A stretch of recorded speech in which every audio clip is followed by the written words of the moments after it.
बाबा नाम केवलम कीर्तन जो है ये बहुत काम की चीज़ है साधक लोगों के लिए। और बाबा बोलते हैं इस रास्ता में चलने के लिए 3-4 चीज़ों की आवश्यकता है। पहला चीज़ क्या है? श्रवण। पहला चीज़ क्या है? श्रवण। श्रवण का मतलब क्या होता है? सुनना। सुनना। आदमी सुनता तो है लेकिन सही से नहीं सुनता है। अगर श्रवण शक्ति जागृत हो जाएगा तो आदमी का कल्याण हो जाएगा। जैसे कैसे? जैसे हम लोग रोज़ बोलते हैं चरम निर्देश में कि दोनों समय साधना करनी चाहिए, है ना। लेकिन दोनों समय हम साधना कर पाते हैं कि नहीं कर पाते हैं, कितना समय दे पाते हैं? बाबा का एकदम चरम निर्देश है, चरम निर्देश। उससे बढ़ा और कोई निर्देश हो नहीं सकता है, उसकी भी अवहेलना किया जाता है। तो इसलिए यदि हम लोगों का श्रवण शक्ति, सुनने की शक्ति अच्छी होगी तो क्या होगा? काम बनेगा। नहीं तो फिर कितना भी सुनते रहिए, मन इतना जड़ है कि निकल जाएगा, फिसल जाएगा, है ना। तो क्या हुआ कि आप लोग तुलसीदास को जानते हैं।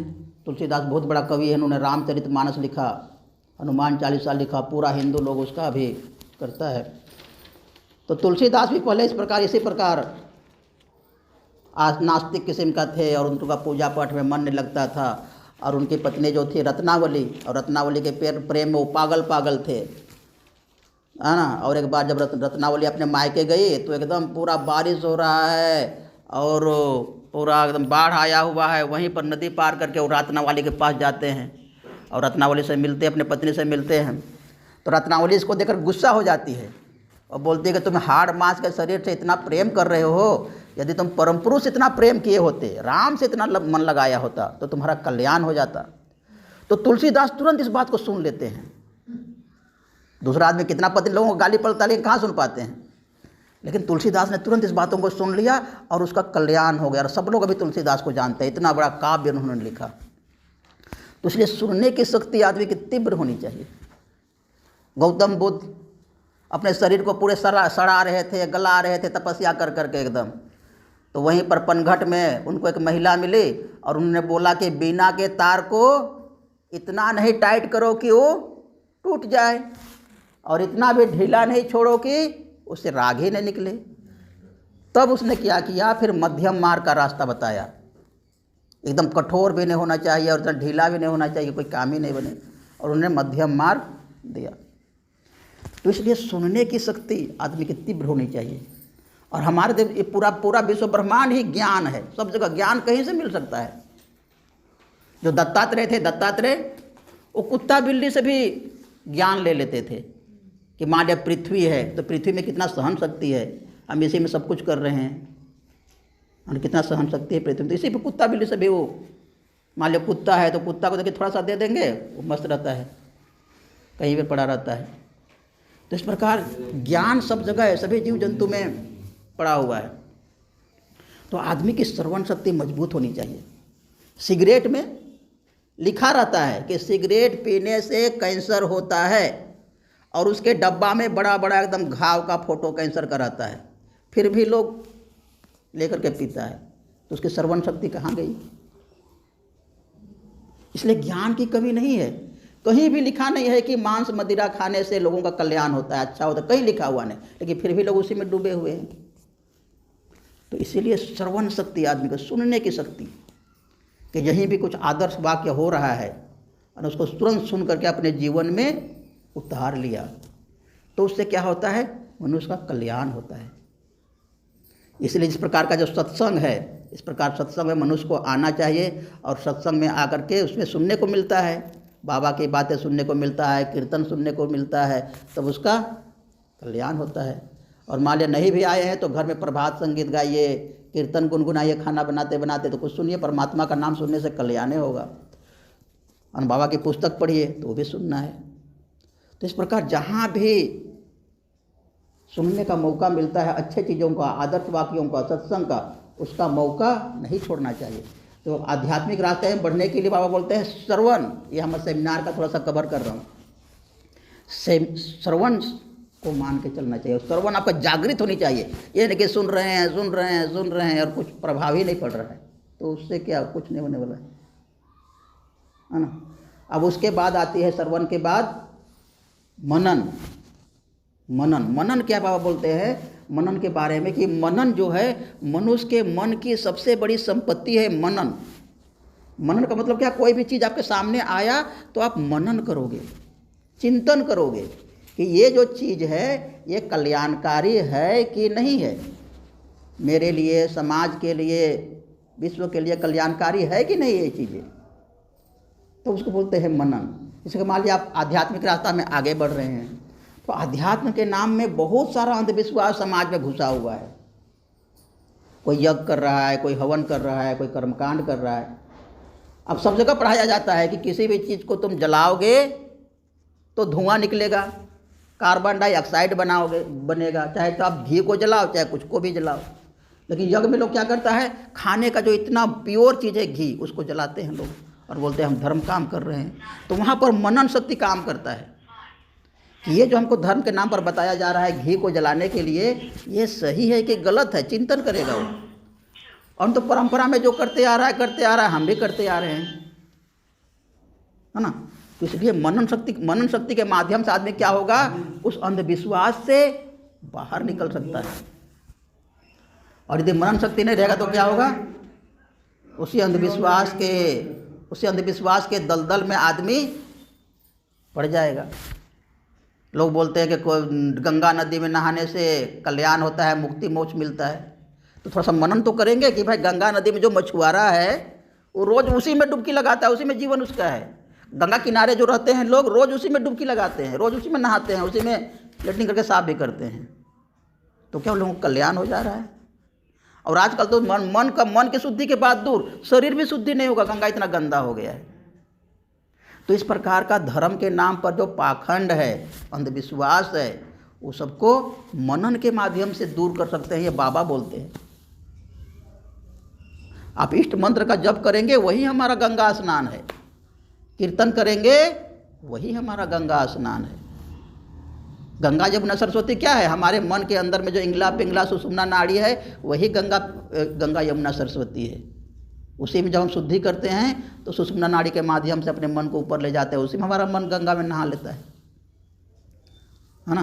तो इसलिए मनन, बाबा बोलते हैं जो मन का जो मनन शक्ति है ये मनुष्य की बहुत बड़ी संपत्ति है। और इस संपत्ति का मनुष्य को उपयोग करना चाहिए। जो भी आपको परोसा जा रहा है आध्यात्मिकता के नाम पर, वहाँ पर चिंतन करना चाहिए, वहाँ पर मनन करना चाहिए, है ना। लोग बोलते हैं कि पुराण वगैरह में लिखा हुआ है कि समुद्र का मंथन हुआ।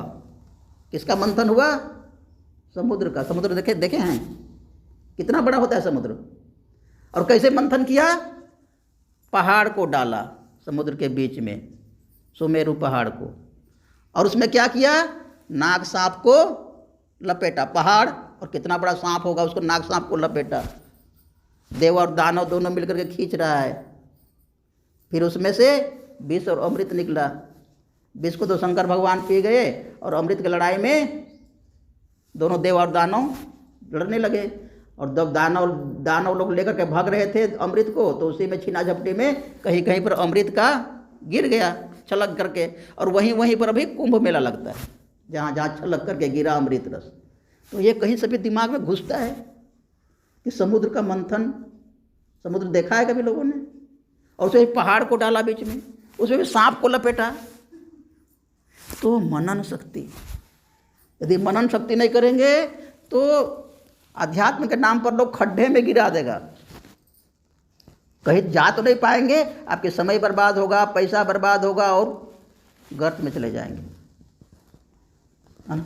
इसलिए जो लोग आध्यात्मिकता के रास्ते पर हैं, है ना, बाबा के चरण में आए हैं, गुरु के चरण में आए हैं, आनंद मूर्ति जी के चरण में आए हैं, बाबा ये सब सिखाते हैं कि आध्यात्मिकता ये नहीं कि कुछ भी आपको परेशान आप कर रहे हैं, आपको मनन, वैज्ञानिक तरीके से आप सोचेंगे, मनन करेंगे, तब आगे बढ़ना है ना। इसलिए बाबा बोलते हैं मनन जो है वो बहुत बड़ी संपत्ति है मनुष्य का, और विशेषकर आध्यात्मिक लोगों को मनन करना चाहिए। मनन नहीं करेंगे तो फिर आगे नहीं बढ़ पाएंगे। इसलिए हम लोगों का इष्ट मंत्र का जप करना ही मनन है, कीर्तन करना ही मनन है। हमेशा अपने मन को परमात्मा में लगाए रखना, उनका चिंतन करते रहना। मन यदि भटक गया तो फिर से सेकंड लेसन मधु विद्या गुरु मंत्र का प्रयोग करके बार बार अपने मन को परमात्मा में लगाना, यही हम लोगों का मनन है। इसलिए बार बार परमात्मा का चिंतन करना, मनन करना, ध्यान करना, ये हम लोगों का मनन है। उसी प्रकार का श्रवण, मनन और निधि ध्यासन। निधि ध्यासन का मतलब क्या होता है? बार बार परमात्मा को समर्पण करना। परमात्मा को हम क्या दे सकते हैं? परमात्मा को हम कुछ भी नहीं दे सकते। उसके पास इतना बड़ा पूरा विश्व ब्रह्मांड है, जो लक्ष्मी है, जो पूरा संपत्ति का जो मालिक है वो उसकी अर्धांगिनी है। उसके पास सारा ऐशो आराम है, ऐश्वर्य है, पूरा विश्व ब्रह्मांड ही उसका है। उसको हम कुछ भी दे नहीं सकते हैं। लेकिन परमात्मा को आजकल क्या दे रहा है लोग? नारियल, दूध, बेलपत्तर, पैसा, है ना? इस प्रकार का चीज़ें देकर के परमात्मा को नारियल देकर खुश कर सकते हैं आप। क्या जरूरत है परमात्मा को नारियल का? भूखा है, भगवान है आपके पास खड़े हैं, उसमें दूध डाल देंगे ऊपर से तो क्या होगा? भगवान रहेगा? आप ही के ऊपर दूध डाल देगा तो नहीं रहेगा। इसीलिए क्या है? परमात्मा को देना ही है तो अपना हृदय देना है, अपना मन देना है। इसलिए हम लोग करते हैं त्वद्रव्यं जगत गुरु तुभ्यमेव समर्पये, अपना मन को ही देना है। ऐसा हम लोग हाथ गुरु पूजा में क्या करते हैं? अपने हाथ में ही मन रूपी कमल फूल बनाते हैं और त्वद्रव्यं जगत गुरु तुभ्यमेव समर्पये, अपने मन को ही अर्पण करते हैं परमात्मा को। वो अपना मन का, भक्ति का भूखा है परमात्मा, आपके संपत्ति का भूखा नहीं है। इसीलिए एक प्रभात संगीत भी है, धूप दीप अल्पना किछु लागी बेना, मन के धरी ते मन करे जाबे आराधना। अर्थात भगवान की भक्ति के लिए किसी प्रकार के धूप, दीप और इस प्रकार के नाना प्रकार के वस्तु द्रव्य की आवश्यकता नहीं है। अपनी भक्ति से ही, अपने मन को ही उनके चरणों में अर्पण करके हम लोग उनके तरफ आगे बढ़ सकते हैं। और केवल आदमी नारियल नहीं देता है, आदमी तो मांस भी देता है भगवान को, बलि करता है। क्या देता है? मांस देता है परमात्मा को, मांस चढ़ाता है। जो आपको देवघर वगैरह में जाइएगा, हिंदू लोग भी, मुस्लिम लोग तो देता है, वो लोग हिंदू लोग भी करता है, बलि देता है भगवान को। तो इस प्रकार का पूजा पाठ चल रहा है, तो उसमें हम लोगों को बच के रहना है। इसलिए क्या है? निधि ध्यासन का मतलब क्या है? अपने मन को ही परमात्मा के चरणों में बार बार उसके चरणों को पकड़ करके रखना है ना। तो क्या होता है? धीरे धीरे हम जैसे जैसे समर्पण करेंगे वैसे वैसे परमात्मा की जो शक्ति है वो हमारे मन के अंदर आएगी। उसकी जो सत्ता है, उसका जो आनंद है, उसकी जो शांति है, वो हमारा मन के भीतर आएगी और उससे हमको आनंद मिलता है, हमको शांति मिलता है, हमको अच्छा लगता है। इसलिए मन में समर्पण करना जरूरी है। समर्पण करने के लिए बाबा क्या बोलते हैं कि शरीर को तो समर्पण कर नहीं सकते, इसलिए साधना के समय हम लोग क्या करते हैं? अपने मन को एक बिंदु बनाते हैं, एक बिंदु, छोटा सा एक बिंदु है, और बिंदु में क्या सोचते हैं कि यही मेरा मैपन है, और उस मैपन को समर्पण करते हैं। ये मेरा मैं भाव है ना, ये मेरा अहंग भाव है, और ये मेरा प्योर एकदम शुद्ध मैपन है ना, और ये मेरा ज्ञात्री मन है। इस प्रकार का मन को हम परमात्मा के चरणों में हम हमेशा अर्पण करके रखते हैं, हमेशा समर्पण करके रखते हैं। नहीं कर पाते तो निवेदन करते हैं परमात्मा से कि परमात्मा मेरे मन को तुम मेरे चरणों में ही रखो, तुम्हारे चरणों में ही रखो, तुम्हारे चरणों से दूर नहीं होने दो मेरे मन को। तो क्या होता है? इसी से कल्याण होता है। और परमात्मा को दुनिया भर का इस प्रकार का भौतिक चीज़ देने से परमात्मा खुश नहीं होते हैं, है ना। तो इस प्रकार का और जब इस रास्ते पर आदमी आगे बढ़ता है तो क्या होता है? सबसे पहले क्या होती है? उसको आनंद मिलता है, उसको शांति मिलती है, उसको लोक अपेक्षा त्याग होती है। लोक अपेक्षा तो दूसरा से हमको खुशी मिल जाएगी, हमको मेरे बहू से खुशी मिल जाएगी, हमको मेरे सास से खुशी मिल जाएगी, हमको मेरे बेटा से खुशी मिलेगी। इस प्रकार का एक अपेक्षा होता है दूसरों से। है ना, यही दुख का कारण है। तो जब साधना के करेंगे रेगुलर तो क्या होगा, इस लोक अपेक्षा से ऊपर उठेगा वो। जितना हो सकता है आप दूसरों को सेवा करेंगे और आशा नहीं करेंगे, है ना, आशा से ऊपर उठेंगे, है ना। तो सबसे पहले लोक अपेक्षा त्याग होगा, है ना। और इस प्रकार की जब साधना करने की जब से आपका मन तैयार होगा, इस प्रकार की जब मानसिकता तैयार होगा, तो क्या होगा कि आप हमेशा दूसरों का भला करना चाहेंगे, दूसरों का सेवा करना चाहेंगे, और उसी के आनंद में आप मस्त रहेंगे, उसी के आनंद में आप मस्त रहेंगे। जैसे मान लिया गौतम बुद्ध थे, तो गौतम बुद्ध का बचपन का नाम क्या था, सिद्धार्थ था। गौतम बुद्ध का बचपन का नाम सिद्धार्थ था, और उसका एक चचेरा भाई था देवदत्त। तो दोनों बचपन में क्या कर रहे थे कि खेल रहे थे। अब खेल रहे थे तो राजा का बेटा लोग तो बचपन से ही तीर धनुष का ज्ञान होता है। तो सामने से एक हंस उड़ रहा था, उस हंस को देवदत्त ने मार दिया, है ना। और हंस क्या हुआ, तड़प करके उसके सामने में गिर गया। तो क्या हुआ, दोनों में लड़ाई हो रहा है। सिद्धार्थ बोल रहा है कि रे रे रे, हंस एकदम तड़प के, कितना तड़प हो रहा है, कितना इसको दर्द हो रहा है, मैं इसको मरहम पट्टी करूँगा, मैं इसको बचाऊँगा और इसको मित्र बनाऊँगा और इसके साथ खेलूँगा, इसमें उसको आनंद मिलेगा। और देवदत्त क्या बोलेगा, नहीं नहीं, ये हंस को मैं मार रहा हूँ, ये हंस मेरा है ना, ये मेरा शिकार है, इसको मैं पकड़ करके भूंज करके खाऊँगा। तो उसको उसमें खुशी है। तो जो राक्षसी वृत्ति का आदमी होता है, तामसिक वृत्ति का आदमी होता है, उसको तामसिक चीज़ चाहिए खुशी के लिए, उसको शराब चाहिए, मांस चाहिए, उसी में वो खुश रहता है। नाली का कीड़ा को नाली में खुशी मिलती है। लेकिन जो आदमी ऊपर उठ जाता है उससे, उसको सेवा में, दूसरों को समस्या को ठीक करके, दूसरों का दुख दर्द को ठीक करके, दूसरों का काम आ करके उसको आनंद मिलता है, क्योंकि उसका मन परमात्मा में विलीन हो रहा है ना धीरे धीरे। तो परमात्मा क्या कर रहा है, पूरा सृष्टि को चला रहा है, बिना पानी दे रहा है, हवा दे रहा है, प्रकाश दे रहा है, सब कुछ दे रहा है, कुछ भी नहीं ले रहा है। तो आपका मन परमात्मा में जा रहा है, तो आपका मन भी इसी प्रकार से होगा। आपका मन भी सेवा में मस्त रहेगा, आप भी सेवा करना चाहेंगे, उसी में आपको अच्छा लगेगा, और दूसरों को आप कष्ट नहीं देना चाहेंगे, दूसरों को पीड़ा नहीं देना चाहेंगे। इसलिए सब बाबा बोलते हैं हम लोगों के साधना में कि यम नियम के बिना साधना नहीं हो सकती। यम नियम का मतलब क्या है, दूसरों के प्रति कल्याण का भाव, दूसरों के प्रति प्रेम के भाव, दूसरों के प्रति सेवा का भाव, यही तो यम नियम है।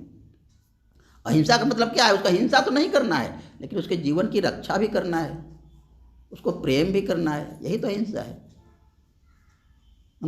तो इसलिए जो साधक होते हैं उनका मन धीरे धीरे करुणा से, प्रेम से, सेवा से भर जाता है ना। और उसका लोक अपेक्षा भी खत्म हो जाता है। लोक अपेक्षा किस प्रकार से खत्म होता है, रामकृष्ण परमहंस आप लोग सुने होंगे, सुने हैं ना, बहुत बड़े संत थे रामकृष्ण परमहंस। तो सिद्ध पुरुष हो गए वो। तो उनके पास एक बहुत बड़ा धनाढ़ आदमी आया और बोला कि स्वामी जी क्या चाहिए आपको, आपकी भक्ति से, आपकी साधना से, है ना, आपके महानता से हम बहुत प्रभावित हैं, आपको क्या चाहिए। तो रामकृष्ण परमहंस क्या करते थे, तंबाकू खाते थे। तो उन्होंने क्या कहा कि मेरी जो तंबाकू की जो डब्बा है ना, उसमें तंबाकू ख़त्म हो गया है, उस डब्बा में तंबाकू भर दो। वो बड़े धनी आदमी को बोल रहा है उसको तंबाकू का डब्बा भरने। बोला कि मैं आपके लिए, बोलिए क्या चाहिए आपको। तो बोला मेरा तंबाकू का डब्बा खत्म हो गया, उसमें तंबाकू भर दो। तो ऐसा होती है, लोक अपेक्षा खत्म हो जाती है दूसरों से। बाबा के पास आया एक बार ये गीता प्रेस का जो मालिक था, और उसने सुना कि बाबा तो एकदम ऐसे बातों बातों में किसी को समाधि करा देते हैं, किसी का कुल कुंडली उठा देते हैं, है ना। तो गीता प्रेस का मालिक भी आया बाबा के पास मिलने के लिए, और बाबा से बोले कि बाबा हमको साधना में आगे बढ़ा दीजिए और हमारा कल्याण कर दीजिए, हमको भी कुछ दिखा दीजिए। तो बाबा बोले कि मैं तो कुछ नहीं कर सकता हूँ, मेरा आचार्य लोगों के पास जाओ, वो लोग करा देगा। तो आचार्य लोगों के पास क्यों जाएगा, वो बोले कि बाबा कुछ आपको जितना चाहिए आश्रम बनाने के लिए और ये करने के लिए, वो करने के लिए, मैं जितना बोलिए उतना देने के लिए तैयार हूँ, लेकिन हमको साधना में आगे बढ़ा दीजिए। तो बाबा ने क्या किया कि बोला कि आज तुम मेरे साथ चलो उधर बाग के कब्र तरफ। आप लोग जमालपुर गए होंगे, देखे होंगे। बोले कि आज तुम मेरे साथ बाग कब्र की तरफ चलो शाम को इवनिंग वॉक में। तो वो भी गया और भी हमारे लोग गए। तो थोड़ा अंधेरा हो गया तो बाबा, है ना, और बाबा भी बोले कि तुम उस पहाड़ की तरफ देखो, ये सामने पहाड़ है ना, उधर देखो। तो पूरा पहाड़ एकदम सोने का दिख रहा है उसको, जो पहाड़ है सामने में, जब बाघ की कब्र के पास, पूरा पहाड़ इसको सोने का दिख रहा है, और भी उसको पूरा एकदम सोने का बड़े बड़े पहाड़ दिख रहा है। तो बोले कि बाबा को हम क्या दे, हम इससे क्या दे सकते हैं, सोने का पहाड़ जिसके पास है उसको हम क्या दे सकते हैं, है ना। तो इस प्रकार आध्यात्मिक पुरुष होते हैं, उनको लोक अपेक्षा त्याग हो जाती है, उनको हम भौतिक चीज़ों से खुशी नहीं कर सकते। उनके पास उतना संपत्ति, उनके पास आध्यात्मिक संपत्ति होती है, पूरा विश्व ब्रह्मांड के वो मालिक होते हैं, उनको कोई हम नारियल दे के हम खुश कर सकते हैं। तो सबसे बड़ी चीज़ है उनके प्रति समर्पण, उनके प्रति श्रद्धा, उनके प्रति आदर, और उनके बताए हुए रास्ते पर चलना, उसी से कल्याण होगा। सिकंदर को आप लोग जानते हैं, सिकंदर महान, वो पूरा विश्व विजेता का उसका ख्वाब था, और इसीलिए पूरा उधर से पश्चिम की तरफ से जीतते हुए सारे देशों को वो आ रहा था भारत की तरफ। लेकिन जब भारत में घुसने से पहले उसका मंत्री लोगों ने, उसका रक्षा मंत्री, सेनापति लोगों ने कहा कि भारत में बड़े बड़े संत लोग रहते हैं, सिद्ध पुरुष लोग रहते हैं, भारत में आक्रमण करने से पहले, भारत में घुसने से पहले उनका आशीर्वाद लेना अच्छा होगा, नहीं तो हम लोग को सफलता ना मिले।